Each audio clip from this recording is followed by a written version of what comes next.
What's going on, familia? I just bought another ugly investment property, but this time it's already being rented out. It was even rented out before I even bought it.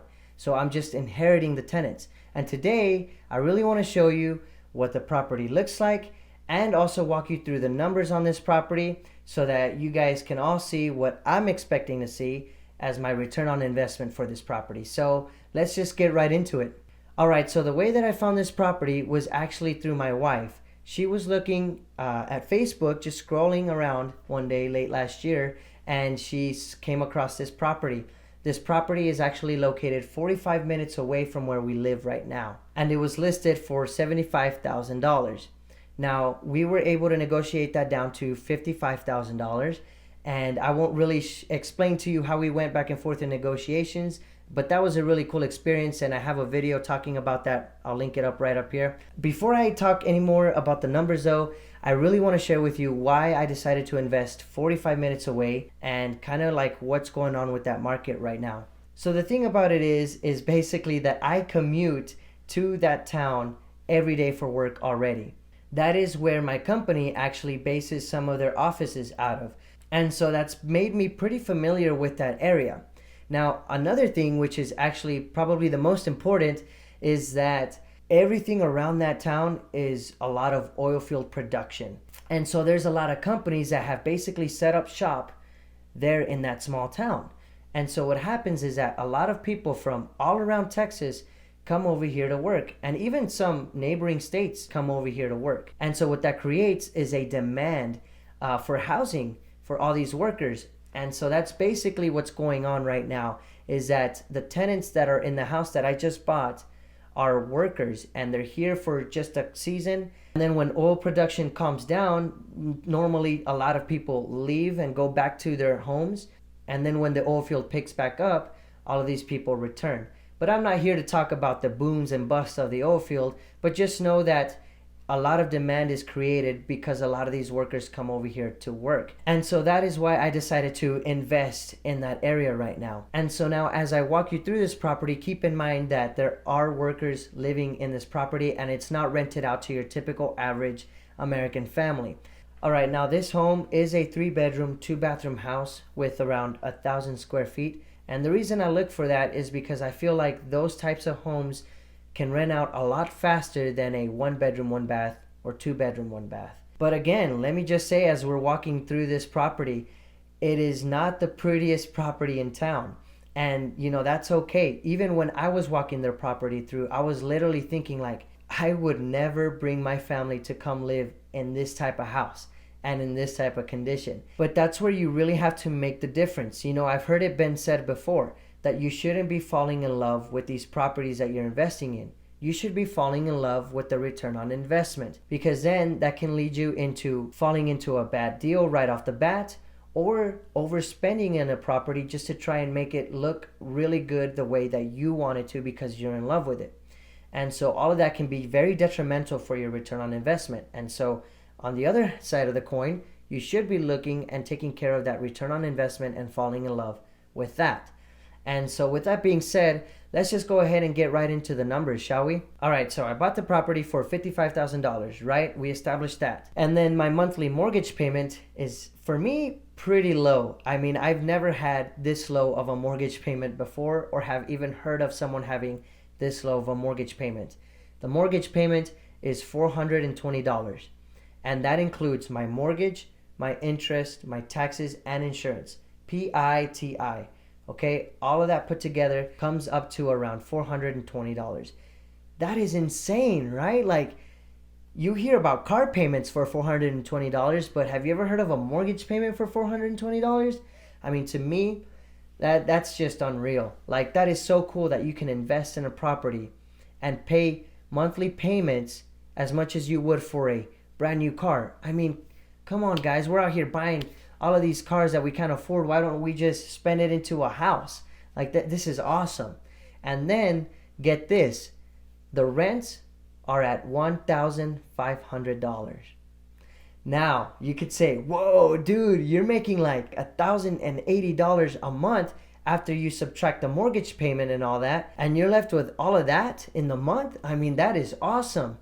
But I gotta tell you, you're a little bit wrong if you're thinking that, because there are still a couple of more expenses that we gotta take out from those $1,080. So yes, let's take the $1,500 a month of rent and take away $420 because that's what I gotta pay my lender, and I'm gonna be left with $1,080. But we gotta account for those expenses that you never see coming, like maintenance. You know, things are gonna break around the house, so you gotta set money aside for that maintenance. And then for vacancies, like let's just imagine that the tenants up and leave and my property is vacant.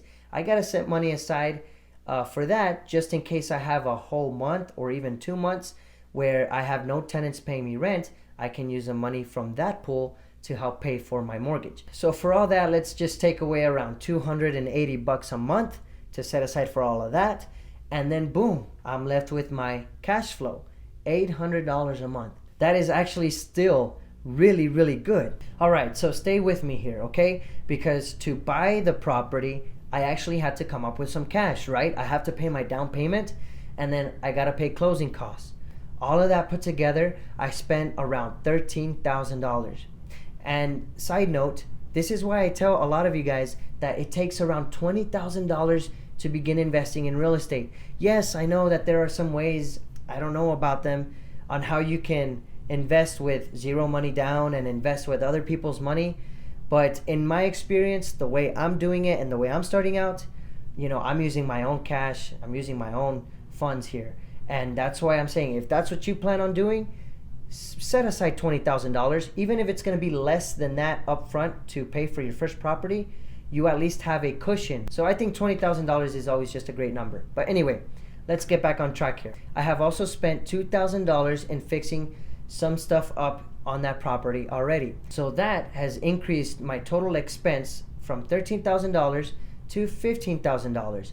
That's how much I have had to come out of my own pocket to basically own this property. All right, so from all these numbers that I've been throwing at you, how can we actually tell that this property is a good investment? Is it a good investment just because I'm paying $420 a month and that's really low? Not really. Well, how about the $1,500 of rent? Is it a good investment solely because the rents are $1,500? Not per se. And what about the $15,000 that I've had to come up with myself to be able to actually have this property? Does that tell me anything about whether it's a good investment or bad investment because I spent so much? Not really. It's not until we actually have all these numbers together and come up with a sort of metric to be able to find out whether or not the investment was good or not. And the metric is actually return on investment, or ROI for short. All right, and so what we're going to do to figure out the ROI on this property, we're going to take the net, not the gross, the net yearly rental income that we're making from this property. So remember, we're not making exactly $1,500 in cash flow just because the rent is $1,500, right? We've got other expenses, and we talked it through and we figured out we're going to have around $800 a month free and clear of net cash flow. All right, so let's multiply 800 times 12 because there's 12 months in a year, and we're going to get $9,600 per year in net yearly rental income. And then we take that net yearly rental income and divide it by the upfront investment that we had to make. And remember, we figured out that upfront investment. We're at $15,000 in upfront expenses. When you divide $9,600 of net yearly rental income by $15,000 of upfront costs, you're going to get 0.64. And what that basically is 64%. Now, 64%, is that a good return on investment? Well, pro investors at a minimum are looking for a 10 to 12% return on investment. 64%, I think we just blew that out of the water. So yes, this is a phenomenal return on investment. And if you would have put these $15,000 into the stock market, I guess depending on what stocks you're choosing, but on average, you're usually making a 7 to 10% return on investment there. So definitely putting money into this property was the best thing that I could do for our family right now. And yes, again, this property is not the best looking, But this is more of a just strictly business investment. And then in about 3 to 5 years, if the oil continues to pick back up, I might even sell it for a lot more than I even bought it for. But that's just, thinking into the future. For right now, I'm just going to keep reaping what I'm sowing, and I'm going to stay on the lookout for more properties like this. This year is just starting, and me and my wife have a lot of good goals to keep us busy throughout the year. One of them is to maybe even start getting our feet wet into possibly flipping properties. We don't know, but we'll see about that soon enough, and you guys will be here along for the ride. I hope you guys have been able to get some value out of this. If not, maybe just for some entertainment. If you ever have any questions, don't hesitate to just ask them in the comments below. I always make sure to answer to everyone that comments. Thank you guys so much for watching. We'll see you guys in the next one.